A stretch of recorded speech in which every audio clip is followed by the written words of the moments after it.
سا وہ دین ہے کہ جس نے علم کی تاکید کی ہو، جس نے علم کی اہمیت کو بیان کیا ہو۔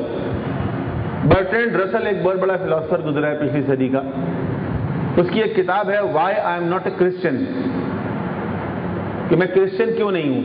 ایک کرسچن گھرانے میں پیدا ہوا لیکن اس نے کرسچینٹی چھوڑ دی، تو کئی اس نے اسباب و وجوہات لکھی، اس میں سب سے پہلے یہ لکھتا ہے کہ میں نے پورے کرسچن لٹریچر میں، جو کرسچینٹی کا جو ریلیجیس لٹریچر ہے، اس پہ کوئی ایک جملہ، کوئی ایک سینٹنس میں نے علم کی فضیلت میں نہیں دیکھا۔ پوری کرسچینٹی کے ریلیجیس لٹریچر میں، میں نہیں کہہ رہا ہوں، میں نہیں دیکھا سارا لٹریچر، یہ رسل کہہ رہا ہے جو سکھ خاندان میں پیدا ہوا اور اتنا بڑا فلاسفر گزرا۔ اس نے کہا کہ میں نے پورے کرسچن لٹریچر میں کوئی ایک سینٹنس، کوئی ایک جملہ علم کی فضیلت میں نہیں دیکھا۔ اس کے مقابلے آپ دیکھیں اسلام میں کتنی قرآن کریم کی آیات ہے علم کے بارے میں۔ هل يستوي الذين يعلمون والذين لا يعلمون، کیا علم رکھنے والے اور نہیں رکھنے والے برابر ہیں؟ نہیں ہے۔ قرآن نے جواب بھی نہیں دیا کہ نہیں، انڈرسٹوڈ ہے کہ نہیں۔ ایک جگہ کہا گیا هل يستوي الأعمى والبصير، کیا نابینا اور آنکھوں والا برابر ہوتا ہے؟ علم والوں کو کہا گیا آنکھوں والا اور جاہل کو کہا گیا نابینا۔ ایک جگہ کہا گیا یرفع اللہ الذین آمنوا منکم والذین اوتوا العلم درجات، تم میں سے جو لوگ اہل ایمان ہیں اور جن کو علم عطا کیا گیا ہے، خدا نے ان کے درجات کو بلند کیا ہے۔ یہ تو قرآن کی آیتیں ہیں۔ احادیث دیکھیں تو کس قدر زیادہ ہے، کتنی تاکید ہے۔ پیغمبر نے کس قدر اصرار کر کے کہا ہے کہ طلب العلم فریضۃ کل مسلم، ہر مسلمان پر علم حاصل کرنا فرض ہے۔ اطلب العلم من المہد الی اللحد، اتنی حدیثیں ہیں۔ مولا کائنات امیر المومنین علیہ الصلوۃ والسلام کے اقوال دیکھیں، فرماتے ہیں الحکمت دالۃ المؤمن فأینما وجدها فأخذها، حکمت، علم، نالج، وزڈم یہ مومن کی کھوئی ہوئی چیز ہے، جہاں ملتی ہے لے لیتا ہے۔ یہ جگہ مولا نے فرمایا کہ چاہے مشرک کے پاس ملے لے لو، کیوں؟ تم زیادہ حقدار ہو اس کے۔ آج اگر ہمارے ہاتھوں سے یہ چیز نکل گئی ہے اور دیگر قوموں کے پاس چلی گئی ہے، ہمیں آگے بڑھ کے لینا چاہیے، ہماری چیز ہے وہ، ہمیں اس کے وارث، نہ کہ وہ ہیں۔ یہ جو ہم تاریخ گنواتے رہتے ہیں، مسلمانوں کے عظیم سائنسدان گزرے ہیں، انہوں نے ٹریگنومیٹری کے فارمولے بنائے، انہوں نے جیومیٹری میں یہ کر دیا، انہوں نے کیمسٹری میں یہ کیا، انہوں نے فزکس میں یہ کیا، ایسٹرونومی میں یہ کیا، ٹھیک ہے، وہ ساری چیزیں اپنی جگہ ہیں، لیکن بقول اقبال تھے وہ آبا تو تمہارے مگر تم کیا ہو۔ یہ ساری باتیں یہ زمانے ماضی کی ہو گئیں۔ اب گزشتہ 300-400 سال سے آپ دیکھیں مسلمانوں نے کیا کیا ہے۔ ایک مصر کے مفکر ہیں احمد امین، انہوں نے ایک جملہ کہا ہے، بہت سخت جملہ، اس لیے میں ان کا نام لے کے بیان کر رہا ہوں۔ وہ کہتے ہیں گزشتہ 500 سالوں میں مسلمانوں نے جو علمی لٹریچر پروڈیوس کیا ہے، 500 ایئرز، جو علمی لٹریچر مسلمانوں نے پروڈیوس کیا ہے، ان سب کو اٹھا کے اگر سمندر میں ڈال دیا جائے تو کوئی بڑا نقصان نہیں ہوگا۔ 500 سال میں جو کچھ مسلمانوں نے پروڈیوس کیا ہے، اس کی کوالٹی یہ ہے کہ اگر سب کو اٹھا کے سمندر میں ڈال دیا جائے یا آگ لگا دی جائے تو کوئی بڑا نقصان ہونے والا نہیں۔ جو کچھ مسلمانوں نے پروڈیوس کیا زیادہ تر ناکارہ۔ کسی نے کہا مدت سے کوئی دیدور پیدا نہیں ہوتا، جو ہوتا ہے مسلمانوں کے گھر پیدا نہیں ہوتا۔ تو کیا وجہ ہے کہ ہماری کیفیت یہ ہو گئی ہے؟ وجہ صاف ظاہر ہے، وجہ یہ ہے کہ ہم اس علم سے دور ہو گئے، علم کے راستے سے دور ہو گئے کہ جو اصل میں راستہ جاتا ہے ترقی کی طرف، خوشحالی کی طرف، اقتصادی فارغ البالی کی طرف، اور یہی اقتصادی اور معاشی فارغ البالی سے آپ کی سیاسی آزادی اور خودمختاری محفوظ رہے گی، ورنہ یہ بھی محفوظ نہیں رہے گی اور اس کو بھی ہر وقت تھریٹ رہے گا، خوف رہے گا، خطرہ رہے گا۔ بہرحال آج کی حد تک میں یہیں روکتا ہوں، اگلے ہفتے بھی یہ نشست جاری رہے گی اور ہم کوشش کریں گے، ظاہر ہے کہ موضوع چونکہ بہت وسیع ہے، اس کا حق ادا کرنا بہت مشکل ہے 2 لیکچر میں، لیکن ابھی تو ہم نے ایک اوورآل ایک بات کی کہ اقتصادی جہاد کیا چیز ہے اور اس کی اہمیت کیا ہے۔ کچھ انفرادی انڈیویجول لیول پہ کچھ بات ہم کریں گے کہ ایک انسان اقتصادی طور پر اس دور میں جو کہ مہنگائی کا دور ہے، مشکلات کا دور ہے، ہر دوسرا آدمی جو ہے وہ اقتصادی بدحالی کا شکار ہے، ایسے میں قرآن کریم نے پیغمبر اسلام نے، ائمہ طاہرین نے جو ٹیکنیکس بتائی ہیں، کچھ گر بتائی ہیں، وہ کیا ہے کہ جن سے ہم اقتصادی فارغ البالی حاصل کر سکتے ہیں۔ اس دعا کے ساتھ کہ خداوند عالم ہمیں دین مبین اسلام کی تعلیمات کو سمجھنے اور ان تعلیمات کی روشنی میں اپنی زندگی استوار کرنے کی توفیق عطا فرمائے۔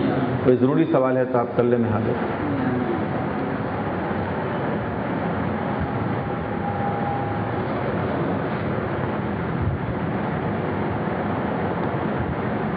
ٹیکنیکس ہے وہ آپ آئندہ نیکسٹ لیکچر میں آپ بتائیں۔ جی ہاں، کچھ چیزیں جو انفرادی طور پر ہو سکتی ہیں، یہ ظاہر ہے اجتماعی طور پر جو باتیں ہو رہی ہیں وہ سب ہمارے ہاتھوں میں تو نہیں ہیں، ہم تو اس میں کوئی تبدیلی نہیں کر سکتے، نہ ہم اس پوزیشن میں ہیں سوائے اس کے کہ اپنے دل کی بھڑاس نکال سکتے ہیں۔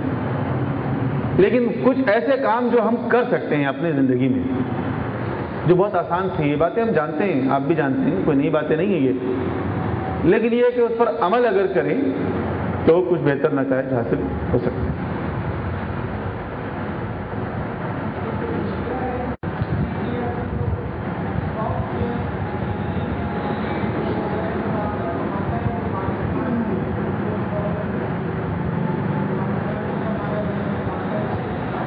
صحیح کہہ رہے ہیں آپ، نسبتاً انڈیا کی حالت نسبتاً بہتر ہے، لیکن میں عرض کروں کہ وہ جو ایک جس کو کہتے ہیں اکنامک انڈیکیٹرز، اگر وہ دیکھیں تو پاکستان اور انڈیا کی حالت کم و بیش ایک جیسے ہی ہے، جو عین کی صورت ہے وہی غین کی صورت، بہت زیادہ فرق نہیں ہے۔ بہت بڑا ملک ہے، آبادی ان کی بہت زیادہ ہے، غربت بہت زیادہ ہے وہاں پہ، تو بعض شعبوں میں وہ ہم سے آگے ضرور ہے۔ آئی ٹی میں جیسے کہ آپ نے ارشاد فرمایا، آئی ٹی میں انڈیا ہم سے کہیں آگے ہے، اور لٹریسی ریٹ بھی نسبتاً ہمارے مقابلے میں وہاں پر زیادہ ہے، لیکن اوورال جو معاشی صورتحال ہے وہی ہے، اور اس کی وجہ وہی ہے جو ہمارے ملک میں ہے۔ ابھی میں 2 ہفتے پہلے ایران میں ایک پروگرام میں گیا، وہاں پر دنیا سے 24 ممالک کے اسکالرز آئے ہوئے تھے، انڈیا کے لوگوں سے ہمارا کافی انٹریکشن رہا۔ تو ایک انڈیا کے پروفیسر آئے ہوئے تھے، مسلمان نہیں تھے، وہ ہندو تھے، تو انہوں نے کہا کہ انڈیا میں جو ہم لوگ پاکستان کے بارے میں باتیں کرتے ہیں، یہی بات بالکل بتا رہا ہوں میں ہفتے، کہ جو بھارتی جو سیاستدانوں کے وہ پیسے جو سوئس بینک میں ہیں، اگر وہ واپس آ جائے انڈیا تو 500 سال تک انڈین گورنمنٹ کو اپنی عوام پہ ٹیکس لگانے کی ضرورت نہ پڑے۔ اتنا پیسہ ان کا، وہی کرپشن جو نیپوٹزم، کک بیک ہے نا، یہ جو چیزیں ہمارے یہاں ہے، کم و بیش یہی اس طرح خاندانی سیاست، ایک کے بعد ایک سیاستدان کی اولاد، پھر اس کی اولاد، پھر اس کی اولاد، جو یہاں صورتحال ہے کم و بیش وہاں بھی یہی صورتحال ہے۔ ورنہ یہ بات صحیح ہے کہ وسائل ان کے پاس ہے، ملک بڑا ہے، اور کوشش کریں تو پاکستان بھی اور انڈیا بھی دونوں ترقی کر سکتے ہیں، لیکن ان دونوں ممالک کے حالات بھی ایسے بنا دیے گئے، وہ بھی اپنے بجٹ کا 60% تک ظاہر ہے کہ دفاع پہ خرچ کرنے پر مجبور ہے، ہم بھی دفاع پہ خرچ کرنے پر مجبور ہیں۔ ایسے حالات بیان پیدا کر دیے گئے ہیں کہ وہ بھی اسلحہ کی دوڑ میں آگے نکلنا چاہتے ہیں، ہم بھی اسلحہ کی دوڑ میں آگے نکلنا چاہتے ہیں۔ ہمیں یہ نہیں اندازہ ہے کہ ایک میزائل کا تجربہ جو ہم کرتے ہیں، صرف ایک میزائل کا جو تجربہ کیا جاتا ہے، اس سے کئی 100 اسکول کھل سکتے ہیں، کئی 100، لیکن ہماری توجہ اس طرف شاید کم ہے۔ ایسے حالات پیدا کر دیے جاتے ہیں کہ ممالک اپنے وسائل جو ہے وہ ان چیزوں میں خرچ کرتے ہیں، اور پھر وہ ممالک جو اسلحہ بناتے ہیں وہ ان کا کاروبار چلتا ہے، وہ بیچتے ہیں، وہ اس ملک کو بھی بیچتے ہیں، وہ اس ملک کو بھی بیچتے ہیں۔ کہتے ہیں بڑا عادل ہے امریکہ، سبوں کو پیار دیتا ہے، کسی کو قتل کرنے کے لیے میزائل دیتا ہے، کسی کو اس سے بچنے کے لیے ریڈار دیتا ہے، تو دونوں طرف سے وہ کاروبار کرتا ہے۔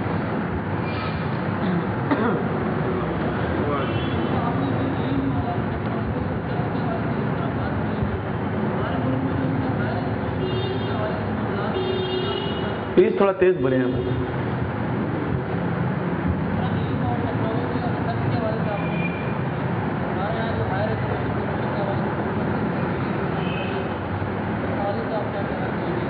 جی جی، یہ بھی ایک المیہ ہے، اب ظاہر ہے کہ اس موضوع کو شامل کریں گے تو بات لمبی ہوگی، لیکن یہ بھی ایک المیہ ہے کہ ایک ادارہ جو قائم کیا گیا تھا ہائر ایجوکیشن کمیشن کے نام پر، اور جس کا مقصد یہ تھا کہ ملک میں جو یونیورسٹیز ہیں ان کو گرانٹ پرووائڈ کیا جائے اور ریسرچ کی اپرچونیٹیز بڑھائی جائے، ملک میں پی ایچ ڈیز کو اسپانسر کیا جائے، بیرون ملک جو ہے وہ طالب علموں کو پی ایچ ڈی کرنے کے لیے بھیجا جائے.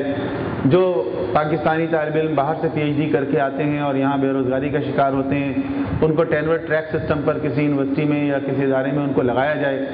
ان کی تنخواہ جو ہے وہ HEC پے کرتی ہے تاکہ وہ وہاں پر ایک ہینڈسم اماؤنٹ میں جا کے کام کریں، اس دوران کوئی مناسب سے جاب ان کو مل جائے. تو یہ پورا ایک پلان تھا جو بعض ہمارے پاکستان کا درد رکھنے والے کچھ سائنسدان، کچھ ایجوکیشنسٹ نے ترتیب دیا، اور ان کو ایک زمانے میں فری ہینڈ دیا گیا تھا کہ وہ آزادی کے ساتھ اپنا کام کریں. اور یونیورسٹیز میں کئی سہولتیں ایسی انہوں نے پرووائڈ کی، انٹرنیٹ اور انٹرنیشنل جرنلز کی سبسکرپشن اور اسکالرشپس اور سیمینارز اور یہ سب چیزیں، جو ہماری ریسرچ کا جو اسٹینڈرڈ تھا اس کو اپ گریڈ کرنے کے لیے کچھ قانون سازی کی گئی. لیکن بدقسمتی سے اب وہ سب جو ہے وہ سیاست کی نظر وہ ساری چیزیں ہو رہی ہیں، اور صرف وہ جو جعلی ڈگری ہولڈرز ہیں وہ اپنی بدنامی سے بچنے کے لیے انہوں نے اس ادارے کو ختم کرنے کا تہیہ کر لیا ہے. تو جس ملک میں آپ سوچیں نا کہ لوگ سیاسی بنیادوں پر تعلیم پر حملہ آور ہو جائیں اور اس کے معیار کا بڑا غلط کر دیا جائے، تو آئی ڈونٹ تھنک کہ وہ ملک ترقی کر سکتا ہے. اختتام کرتے ہیں ہم دعائے سلامتی امام زمانہ پر، کیونکہ امام زمانہ کی آمد سے جیسا کہ روایت میں ہے کہ زمین اپنے خزانے اگل دے گی، اور وہی دور آئے گا جس کو قرآن کریم نے بیان کیا ہے کہ آسمان سے بھی رزق حاصل کرے گا انسان، زمین سے بھی رزق حاصل کرے گا.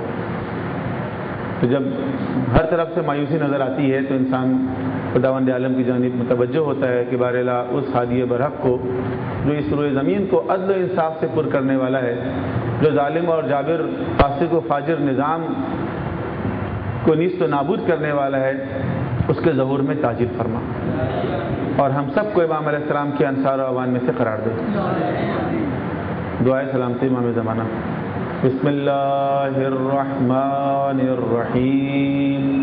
اللہم کن لولیک الحجۃ ابن الحسن صلواتک علیہ وعلی آبائہ فی ہذہ الساعۃ وفی کل ساعۃ ولییا وحافظا وقائدا وناصرا ودلیلا وعینا حتی تسکنہ ارضک طوعا وتمتعہ فیہا طویلا برحمتک یا ارحم الراحمین.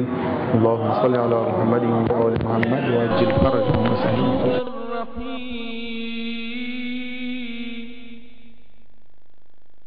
اللهم كن وليك الحجة ابن الحسن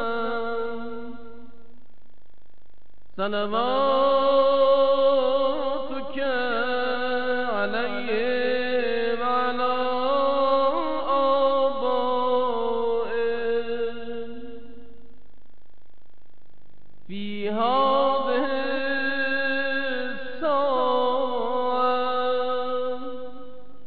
وفي كل ساعة وليا حافظا قائدا وناصرا ودليلا وعينا حتى تسكنه أرضك